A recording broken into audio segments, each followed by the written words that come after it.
If you've been involved with commissioning a new website for your business, you probably collected quotes from 3 or 4 different website designers, compared prices and picked the one you like the most. This is a typical approach for an SME selecting a new supplier. The difficulty you have is knowing whether you're comparing apples with apples. If you have several different proposals, can you pick on price if what's being sold is different each time? I'm Jeremy Flight, I work at Rubica, a design agency in Derby, and I'm going to help you answer this question.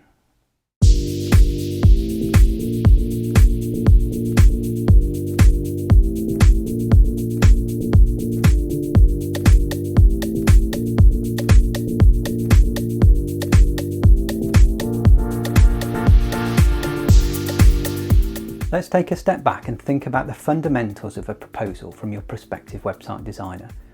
In its most simple form, a supplier's proposal tells you 3 key things: the work involved in the project, how much the project will cost, and how long the project will take.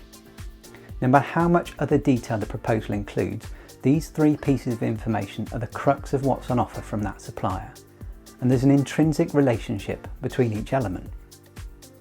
These 3 elements, time, cost and quality, are the basis of any project, not just a web design project. And when you set them out like this, you can picture your project sitting in the middle. At this point, everything is nicely in balance and the project should complete on time, within budget and to the agreed standard.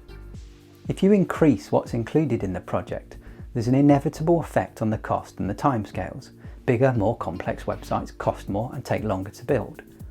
On the diagram, the more you push outwards down one of these 3 axes, the more you adversely affect one of those 3 factors. Your project becomes more expensive, it takes longer, or it's not completed to as high a standard. At Rubica, we spend a lot of time with a new client understanding the scope of their website because it's so important for everyone involved that we get this right.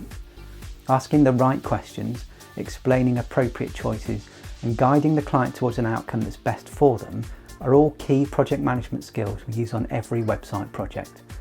And if we were to get this wrong, we will have promised timescales and prices that are out of kilter with the work involved.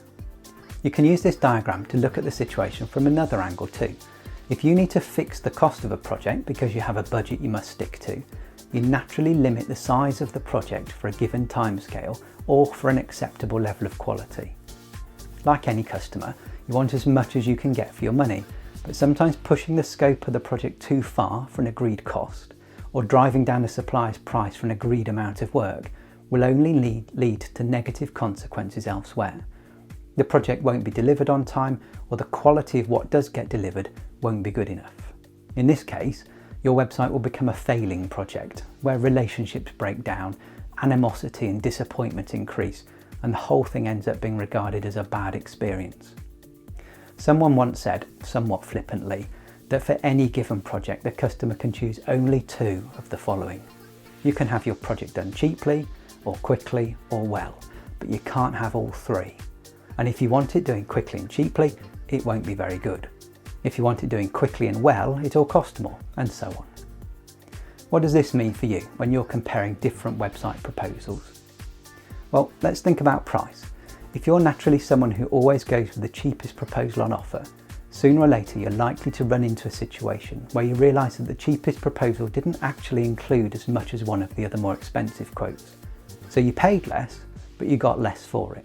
This doesn't mean you made a mistake, just that you weren't comparing apples with apples in the first instance, and the price difference was simply because the 2 projects were of different sizes. Or maybe the 2 projects were fairly equal, but the cheaper price will almost certainly have consequences elsewhere.